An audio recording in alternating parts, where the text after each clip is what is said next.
you go, guys. Luke, you didn't make it easy for yourselves, but just how important was the way you finished that one off today? Yeah, we didn't. I suppose you're probably alluding to how we hit the post a bit and miss and score 6-point opportunities. But Melbourne didn't make it easy for us. They're still a very good side, very good contested side. Match winners through their midfield and definitely front of centre. So we look. It's one of. We've had some monumental wins over the course of my time with the club, and this is one of the best. It really is, because three-quarter time, the game had gone south, and even if you think about our journey this year, I said the other day that we've been really honest, but we've lost the handle on the games at different times, just some momentum shifts. Sometimes it's self-inflicted and it's skill-based. We lost our feet a lot today. We hit the ground too often, and we turned the ball over sort of short range by overusing handball on a day where Melbourne's pressure was pretty good, so they were getting to outlets. And so for the boys just to settle themselves at three-quarter time, and then to spread the load and to work through the game, and they hit the front again. I just think it's outstanding. It's really important for us. I said to the boys after the game, our journey obviously is beyond this year. So this afternoon is a really important one to have in the memory banks. It's very satisfying because we really rate the Melbourne Football Club and definitely the team that we played today. So I'm really content, even though many might think, well, your ladder position, you should beat them. Well, it's not. I don't see it that way. I see Melbourne as a team that's ultra competitive. I've got a great contested game. Hard to beat in the ground ball stakes. They were very good in the air. Max Gawn's just such an impediment. I thought Tim stabilised us in the last quarter. And their main challenge has been to finish in their front end over the course of the year. And today they just happened to kick pretty straight, a bit straighter than what they have, which meant that we were in a bit of trouble. So really satisfied, keeps us in it. And that was part of the message at three-quarter time. A team that's been through a bit over the course of the week, some freedom in their thinking. It's a great game to play when there's no constraints and you're playing with some freedom. And in a sense, our players needed to harness a little bit of that thinking and get some of the clinical stuff done, which they did. So really grateful for everyone's contributions, and we fight on. How big a challenge Bevo is facing a club that's got a caretaker coach? Like, it feels psychologically it's a challenge.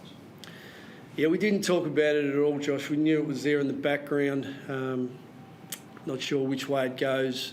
Weren't sure whether there was some changes to take place. I think what I said to our coaches do a magnificent job with our players, and I said, Simon's been an outstanding coach of the Melbourne Football Club.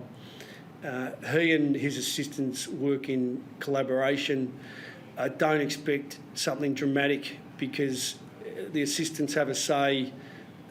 Ultimately, it's a senior coach's job to pull that together with your coaches. And we didn't see a lot of or any extreme change in what they do today, but ultimately, they've almost scored 100 points. And we were really good defensively last week against the Giants, but we faced a team that had an intensity about them, and they cut through us on turnover way too often. Look, it's the first time. I don't think we just kicked a goal from stoppage at half-time, and so we kicked 4 points, and some of those were really gettable, and that's a bit of a shift for us. We're a good stoppage scoring side. We've become a better turnover scoring side, but to go into the second half not having scored from a stoppage, it's good. It's a good deal by Melbourne, and we were hoping to be better. I just thought our midfield group took control of centre bounce at different stages, which was absolutely critical, and we pushed over the line. Some of the young guys, Joel Frazier, Rolly Garcia coming as a sub, they really complemented I thought Ed Richards, Marcus and Libba just had enormous contributions when it really mattered at the end there. And obviously Norts has just had a magnificent day. He's just such a Goliath down there at the moment. And Westy stood up, late in the game. So really, they put their flag in the ground. And as I said, we fight on. We're still live. Luke, someone you didn't mention there, Sam Darcy, who'd had probably quite a day up until the end, but how impressive was it to see him be involved in two of the biggest moments there at the end, the pass to Riley and then obviously that courageous marker, I think. Yeah, it was huge. We changed the ruck situation because of the day that he was having. Things weren't going right. He ended up going into the ruck and sharing some time with Tim. We kept Lobby in the back end. So it's something that, it's a prerogative thing and Lobby gives us enormous stability and we need him to stay out there, especially after we subbed Jed Bustlinger off. And so, for him to, what do they say, it mightn't be a day, but it might be a moment. Well, he had a couple of critical moments, as you mentioned. That was just a sensational mark, that he took there. And then obviously Norts took it wasn't paid, but it's, there was some great contests in the air. Well, how important was it to win at the MCG, granted that you don't get to play it a lot, to get the group to step up like they did, particularly in that last term? That's a big moment. Yeah, it is. Coming here today, obviously beautiful Melbourne day and surface looked good, but as I said, we slipped over a lot, so it was a bit damp. But to beat Melbourne here, as you said, it's only a second opportunity to play on the G this year. They're always great memories to win at the Coliseum. Really, it's a good afternoon. But the agony and ecstasy. Melbourne were pretty close, but our boys, I think you'd understand, were pretty ecstatic about holding forward in the end. You spoke about Oscar Baker on Thursday, but pretty significant day for him and his family, and produced one of his best games yet for the club. Yeah, Oscar was important, especially in some of the momentum earlier in the game. Now, I think we had 35 inside 50s up to half time without capitalising on any of that. And Oscar had some really good moments.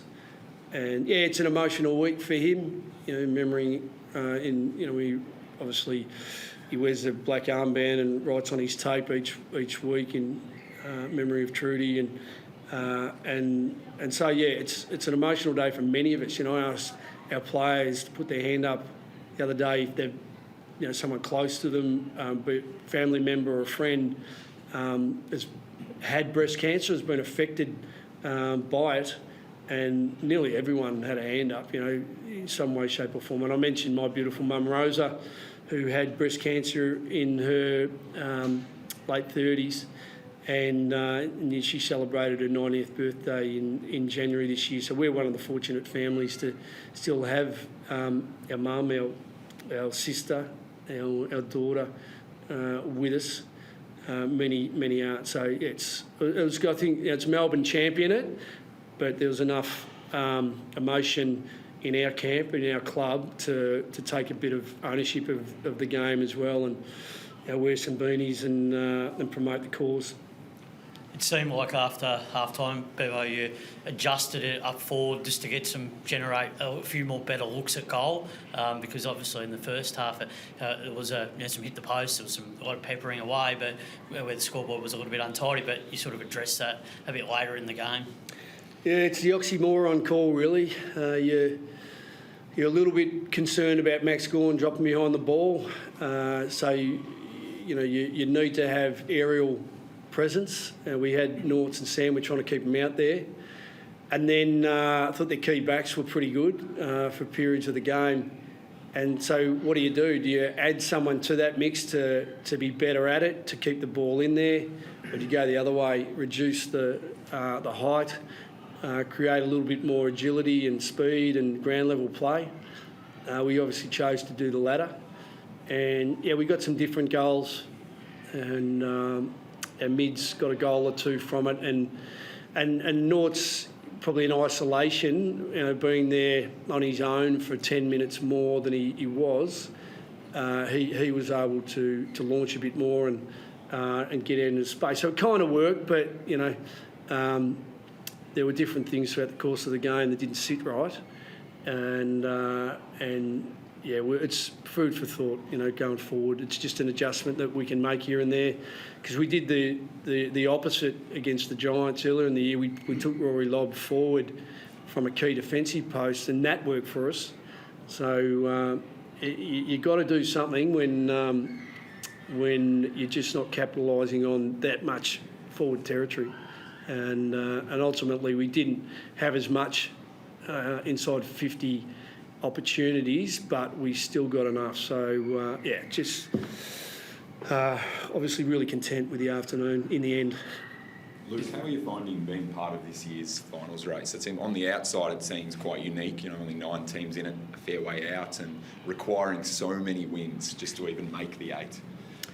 Yeah, well, there's not many teams, and we're an example of a team that needed to beat Adelaide or Brisbane a few weeks back, and we couldn't.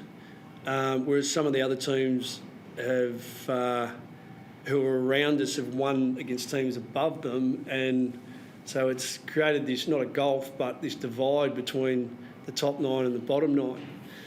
And I think it's a bit unique, isn't it? And ultimately, we're one game ahead winning-wise than we were last year. So, theoretically, last year, or not theoretically, factually, if we play West Coast next week, and you can't take anyone light, but if we manage to chalk that up, it's the one that we won it in the last round of last year. There's still one to go, so it's quite unique.